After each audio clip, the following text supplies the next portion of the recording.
Tenabino, bonjour à tous. Je suis tombé sur une vidéo d'une dame, ancienne Miss de France, Sonia Roland pour ne pas la citer, et ça m'a vraiment choqué. Je vais vous faire écouter quelques extraits et je vais lui répondre. Aujourd'hui, on va incriminer le Rwanda de tous les maux du Congo. Aujourd'hui, on va incriminer le Rwanda de tous les maux du Congo. Non, madame, nous n'incriminons pas le Rwanda sur les problèmes d'embouteillage à Kinshasa. Non, non, non, non.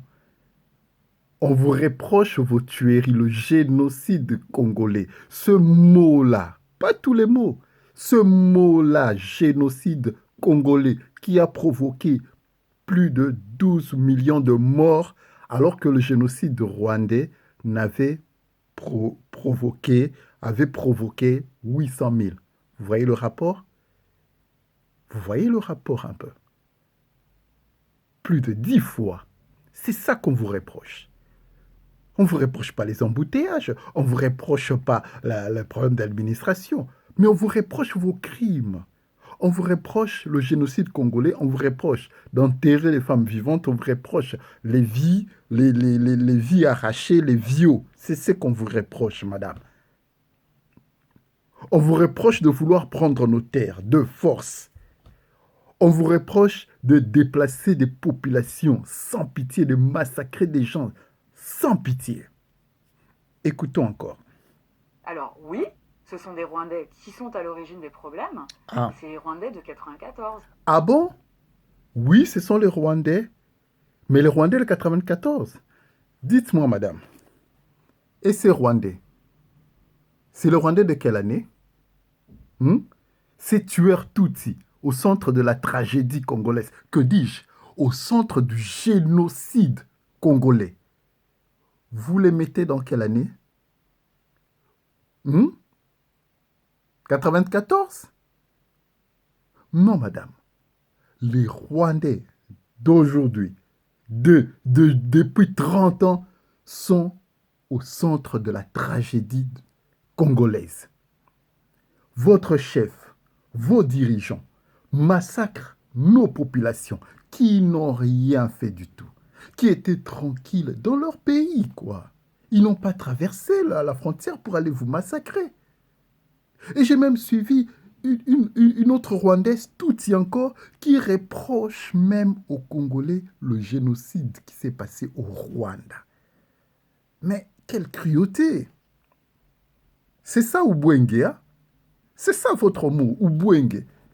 La ruse, les mensonges, vous utilisez des informations fallacieuses pour tromper votre monde. Je vous écoute encore.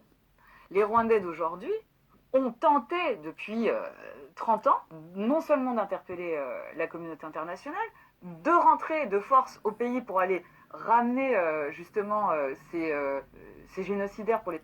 Non, madame, vous n'avez pas tenté, vous êtes entré. Vous n'avez pas tenté, vous êtes entré. Celui-ci, James Kabarebe, était devenu même chef d'état-major, donc le numéro 1 de l'armée congolaise. Vous les avez arrêtés, les génocides, les génocidaires, vous les avez ramenés? Non. Vous avez pillé, vous avez commencé à piller, vous avez vu de l'or, vous avez vu du coltan, vous avez vu des diamants, ça vous a monté à la tête et vous avez commencé à piller, vous avez oublié les génocidaires. Écoutons encore.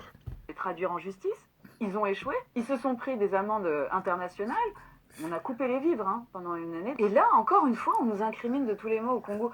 Si le Congo aujourd'hui s'allie au Rwanda, ça devient la principale puissance économique de l'Afrique. Si le Congo...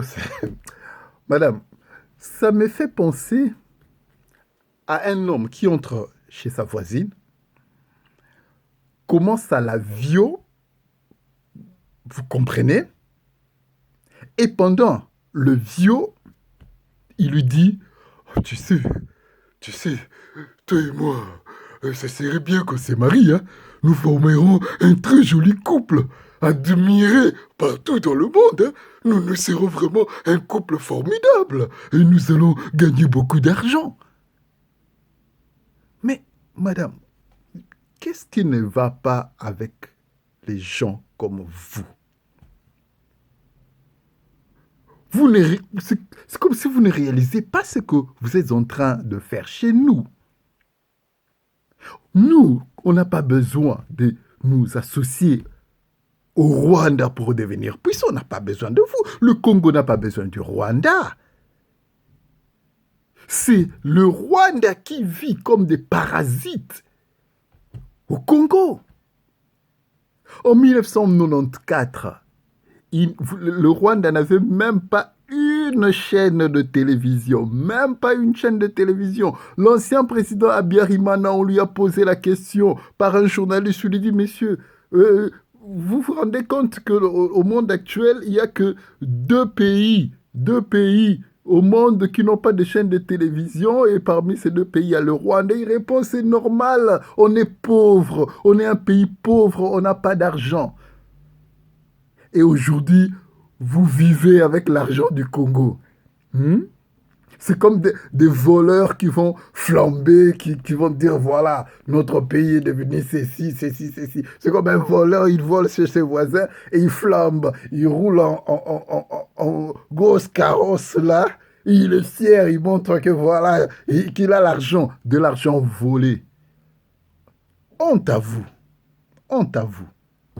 Pourquoi? Parce que si le cahier des charges du Rwanda actuel, vu l'évolution depuis 30 ans, c'est-à-dire quand on regarde les chiffres, 8% de croissance depuis 12 ans, 64% de femmes au Grâce Parlement, au Congo. les femmes sont intégrées, mais clairement dans la... Vous parlez des femmes au Parlement, ça aussi ça me choque, madame.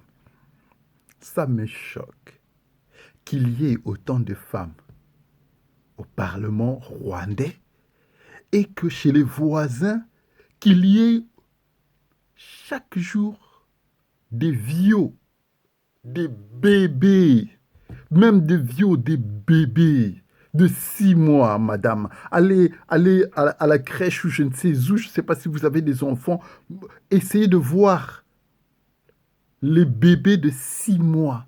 Vos militaires, vos Rwandais que vous envoyez au Congo, vieux, ces bébés-là. Comment on peut être si cruel? En tant que femme, on aurait pu croire que vous avez un cœur, que vous aurez eu compassion avec vos 80%, 70% des femmes au Parlement, que vous auriez dit non, on ne peut pas faire subir ceci aux femmes comme vous. Où est la sororité? Mais non, vous défendez vos crimes, vous défendez les massacres, vous défendez les viols, les femmes enterrées vivantes. Vous venez défendre ça vraiment? N'avez-vous pas de cœur? Dans la société, comment on appelle ça, la sécurité sociale, l'école obligatoire et l'argent gratuite, du Congo. tous ces modèles-là, s'ils existent au Congo aujourd'hui, c'est-à-dire aussi avec une souveraineté, puisque le Rwanda est un pays souverain, panafricain, qui a dit non à l'aide internationale. Un pays souverain panafricain. Vous massacrez vos voisins, vous vous dites panafricain. Vous défendez des crimes chez vos voisins, vous vous dites panafricain. Bah, c'est que panafricain, ça a changé de définition. Hein? Et c'est bien loin les Kwame Nkrumah, les Lumumba. Si votre panafricanisme, c'est aller voler chez les voisins, alors là, on a un gros problème. Si votre panafricanisme, c'est aller massacrer plus de 12 millions d'humains. On ne parle pas des mouches, on ne parle pas des moustiques, on ne parle pas des cafards, des cancrelats, on parle des humains, des êtres humains, des bébés, des enfants qui sont des millions de déplacés, quoi. En ce moment, il y a des enfants qui dorment dehors, sous la pluie. Il y a des vidéos qui existent. On voit des enfants tremblotants avec leurs gobelets pour chercher la bouillie à manger. Ces enfants-là étaient tranquilles dans leur maison. Vous venez tout déstabiliser, tout détruire. Et vous venez justifier ça. Mais de quelle race êtes-vous, madame? De quelle race? Pas seulement vous les Rwandais. De quelle race êtes-vous? pendant longtemps pour pouvoir poser ses règles et ses principes, reconstruire une nation de zéro, abolir Tutsi, Hutu, ça n'existe plus du tout. Ouais, peut-être qu'en cela, vous avez raison. Tutsi, Hutu, pour nous, c'est pareil. C'est pareil. Vous êtes tous pareils. Franchement, vous êtes tous pareils. Sans pitié, sans pitié. Je me demande si vous êtes vraiment des humains. Vous avez d'humain que l'apparence, je trouve. On ne peut pas expliquer ça autrement. Même Hitler, dans toute sa fureur, n'a pas fait subir aux Juifs ce que le Rwanda fait subir aux Congolais. C'est indescriptible. Indescriptible. Des horreurs, des horreurs, des horreurs.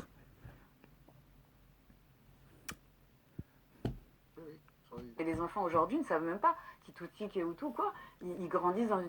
On donne même la chance aux enfants de génocidaires de pouvoir intégrer la société. On donne la chance. Donc les gens qui sortent Donc de tu dois prison avoir la aujourd'hui, chance. parce que ça fait 30 ans, il y en a qui sortent de prison, c'est quasiment un miracle de vivre dans ce pays. Mais... Oui, ça fait 30 ans. Mais nous, pendant 30 ans, nous vivons l'enfer. Les enfants qui sont nés depuis 94 au Congo jusqu'à aujourd'hui n'ont pas connu autre chose que les tueries, les crépitements des balles, les viols, les massacres, les assassinats. Pendant ce temps-là, au Rwanda, les enfants qui sont nés en 1994 vivent dans la paix. Donc vous, vous êtes dans la paix, vous êtes dans la joie, et vous mettez l'enfer chez vos voisins. Quelle cruauté! Quelle cruauté! Si ce modèle-là se reproduit au Congo, vous imaginez que l'Occident va être d'accord? Moi, il y a un truc qui me désole. Madame, j'en ai assez écouté. Je dirais une dernière chose. J'ai suivi les statistiques. Savez-vous que au Rwanda d'aujourd'hui, plus de 70 à 80% des Rwandais qui vivent au Rwanda aujourd'hui n'ont pas vécu les événements de 1994. Donc il n'y a que 20 à 30% qui les ont vécus. Mais bizarrement, pour ceux qui avaient traversé le Congo, les Hutus, tout ce monde-là, qu'on considère tous, qu'on met tous dans le panier des génocidaires, on considère qu'ils sont tous en vie et que tous ont vécu les événements de 1994. C'est quand même pas possible. C'est des immortels ou quoi? Ce sont des Highlanders. C'est des gens qui ne vieillissent pas. Alors qu'ils n'ont pas d'hôpitaux, ils vivent dans la jungle avec toutes les maladies tropicales, avec des moustiques, des serpents, tout ça. Mais malgré ça, vous considérez qu'ils sont toujours en vie. Toujours une menace pour le Rwanda.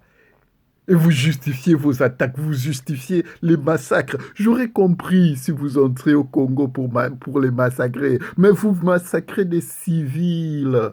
Vous massacrez des bébés. Vous massacrez des femmes qui ne vous ont rien fait du tout. Rien fait du tout. Je m'ai fait penser à cette histoire de la Bible. La Bible nous raconte une histoire où les anges de Dieu, survolant la terre, ils ont vu les filles de la terre, très belles, sont descendus, ont fait des enfants avec. Et ces enfants-là ont été d'une cruauté pas possible. Je pense que comme le diable aime bien voir les choses que les anges font ou Dieu fait, il a reproduit la même chose.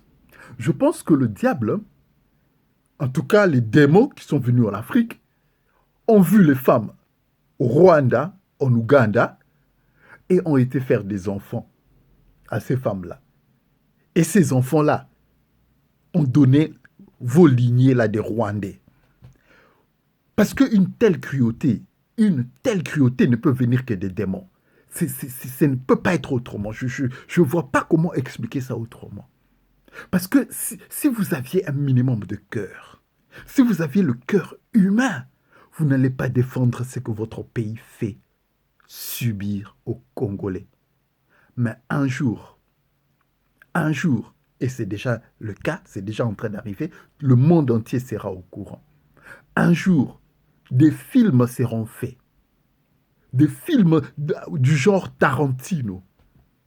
Avec du son où on va étaler votre cruauté, toute la cruauté. On va mettre d'une manière crue votre cruauté, ce que vous faites au Congo. On va le montrer dans des films et vous aurez honte de vous dire rwandais. Vous aurez honte de vous dire rwandais. Vous allez encore vous masquer Ubwenge. Ubwenge, vous allez encore faire Ubwenge. Vous allez même vous faire passer pour des Congolais, victimes de génocide au Congo. On vous connaît. On vous connaît. Vous allez vous faire passer pour des Congolais. Vous aurez honte de vous dire rwandais parce que dans le monde entier, on vous haïra. Où que vous alliez, quand vous direz que vous êtes rwandais, on vous tournera le dos. On est là. Ça va s'accomplir. Pas possible.